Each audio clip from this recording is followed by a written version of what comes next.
created using Powtoon.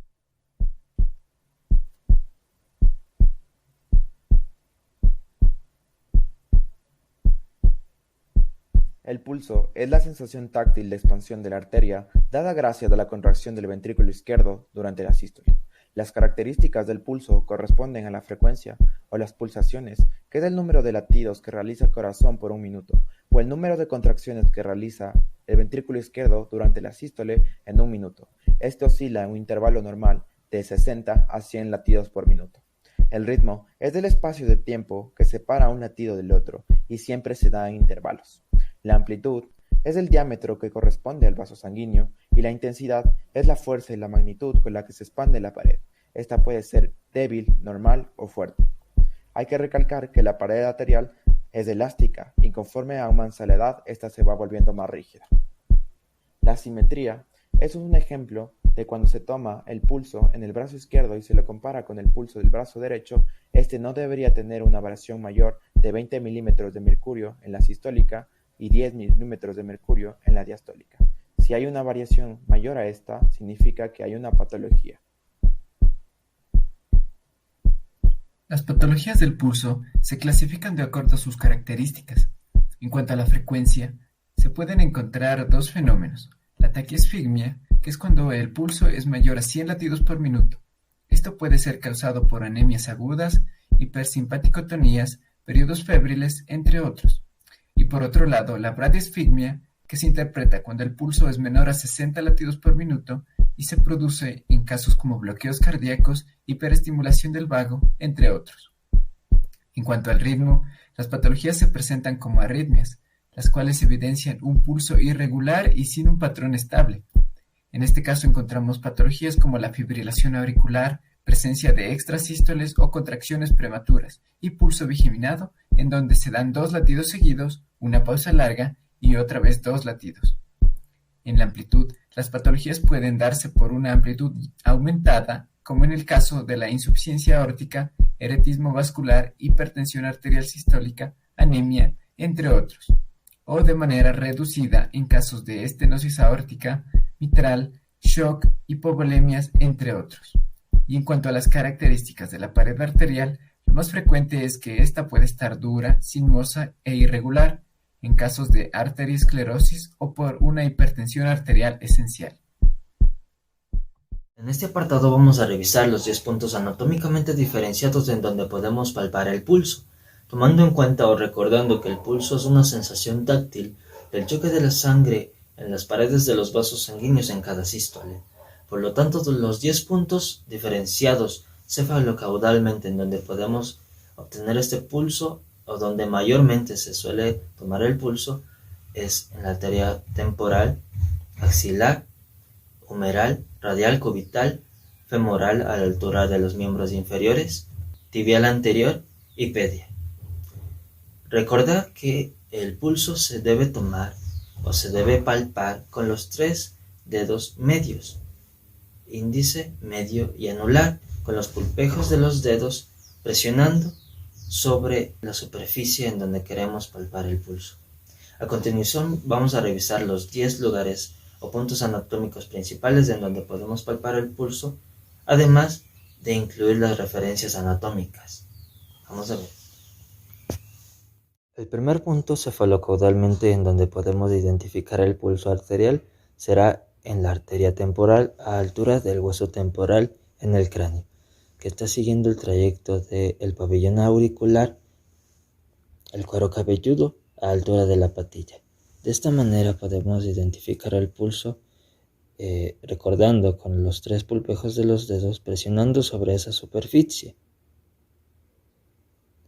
Este es el pulso temporal. El pulso carotidio lo podemos identificar a altura de la región cervical a ambos lados de la tráquea, lateralmente, y medialmente a la línea medial del músculo esternocleidomastoideo.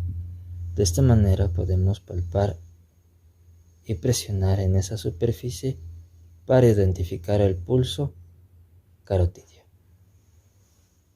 Ahora vamos a identificar el pulso humeral, que sigue la trayectoria de la arteria axilar, braquial y humeral en el miembro superior, en el brazo. De esta manera identificamos el pliegue del codo anteriormente y medialmente. Presionamos la superficie con los pulpejos de los dedos y vamos a identificar el pulso. Este es el pulso humeral. El pulso radial lo identificamos en el miembro superior lateralmente a este, siguiendo la línea hasta la altura de la muñeca, en donde encontramos el tendón del músculo flexor radial del carpo y el apófisis estiloide del radio. Presionamos en la superficie de estos con estas referencias anatómicas y podemos identificar el pulso radial. El pulso cubital, a diferencia del radial, se encuentra medialmente al miembro superior, discurriendo en la línea hasta llegar a la altura de la muñeca. De esta manera identificamos el apófisis óseo en esta zona. Presionamos en la superficie para identificar el pulso. Y este es el pulso cubital. El pulso popliteo lo podemos identificar en el agujero popliteo que está por detrás de las rodillas.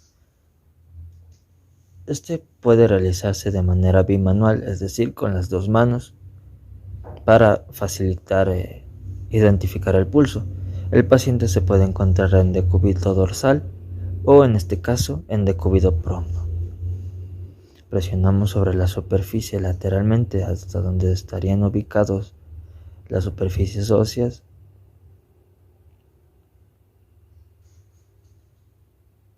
y este es el pulso de la arteria poplitea. El pulso en el tibial posterior se puede identificar por medio del maleóndolo medial en el pie y el tendón de Aquiles. Estos son los dos puntos referenciales en donde entre estos dos puntos podemos identificar el pulso tibial posterior.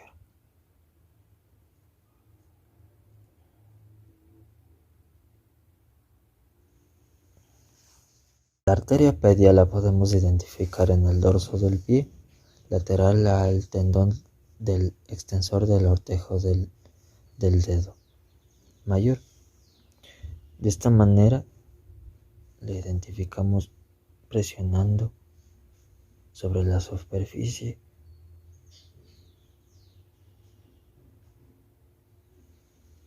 y esa es la arteria pedia. La temperatura corporal es el calor del cuerpo humano, producto del metabolismo de los hidratos de carbono, grasas y proteínas. Para medir la temperatura, se utiliza un instrumento denominado termómetro. Los dos tipos principales de termómetros son los de mercurio y los digitales. Los lugares accesibles para tomar y medir la temperatura normal son la boca, las axilas y el recto. Los lugares menos frecuentes son la vagina, el conducto auditivo externo, pliegue inguinal y piel.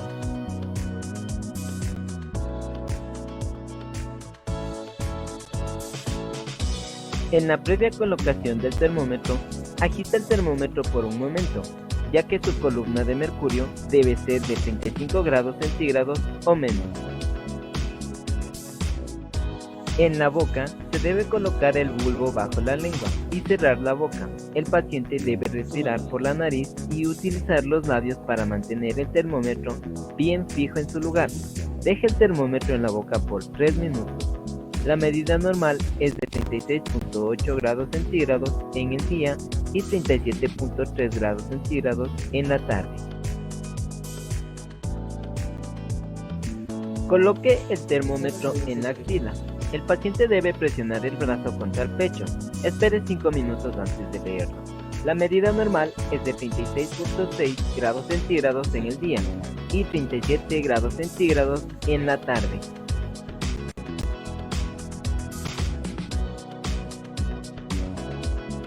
El método del recto es recomendado para bebés y niños pequeños. Ellos no son capaces de sostener el termómetro en la boca con seguridad. La medida normal es de 37.2 grados centígrados en el día y 37.5 grados centígrados en la tarde. La temperatura normal puede variar 0.5 grados centígrados. El aumento normal de temperatura se denomina hipertermia. La disminución anormal de temperatura se denomina hipotermia. Las alteraciones de la temperatura fuera del límite normal pueden deberse a diferentes patologías, infecciones u otras enfermedades.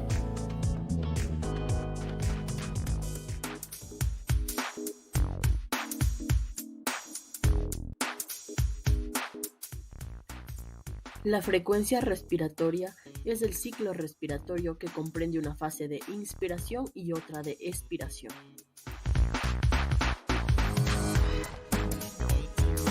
En otras palabras, la frecuencia respiratoria es el número de veces que una persona respira por minuto.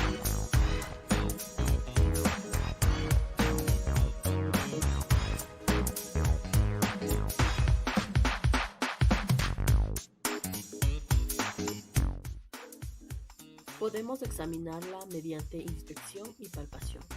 Inspección. El paciente debe estar lo más cómodo posible y debemos mirar y contar los movimientos torácicos durante 1 minuto.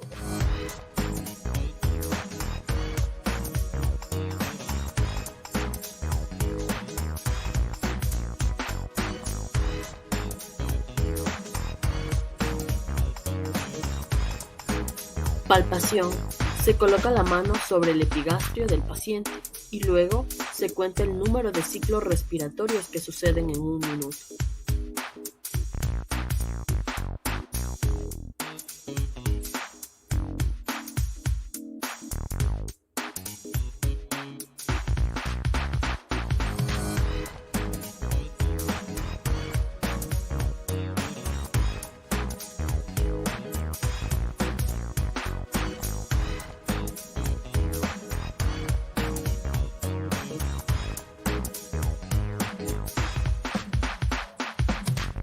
Cabe recalcar que la frecuencia normal oscila entre 12 y 20 respiraciones por minuto.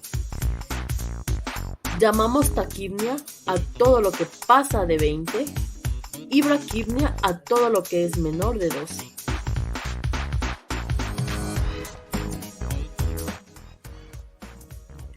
Cuando se mide las respiraciones, es importante tener en cuenta el esfuerzo que realiza la persona para respirar, la profundidad de las respiraciones, el ritmo y la simetría de los movimientos a cada lado del tórax.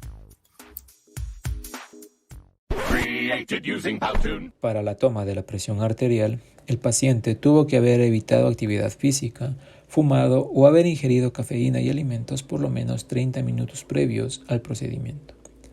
El paciente debe encontrarse sentado o relajado con la espalda recostada y los pies apoyados sobre una superficie firme, con el brazo expuesto hasta el hombro y el antebrazo con apoyo a nivel del corazón.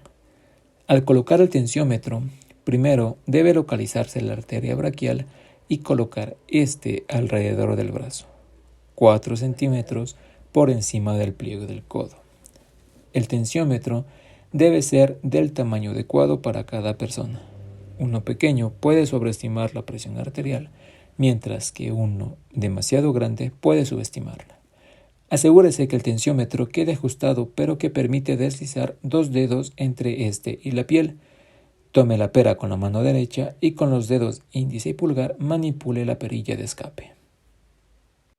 Para el método auscultatorio, coloque el estetoscopio en posición correcta. Las olivas deben ir posicionadas en ambos conductos auditivos en sentido postero-anterior.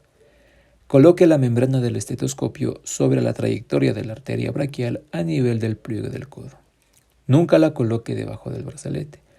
Además, debe aplicar la suficiente presión para obtener los ruidos nítidos, pero sin producir compresión en la arteria. Insufle rápidamente el tensiómetro de 20 a 30 milímetros hasta que el pulso deje de percibirse. Después, el tensiómetro debe ser desinflado a razón de 2 a 3 milímetros por segundo y mientras se desinflan debe escuchar atentamente las 5 fases del ruido del cuerpo.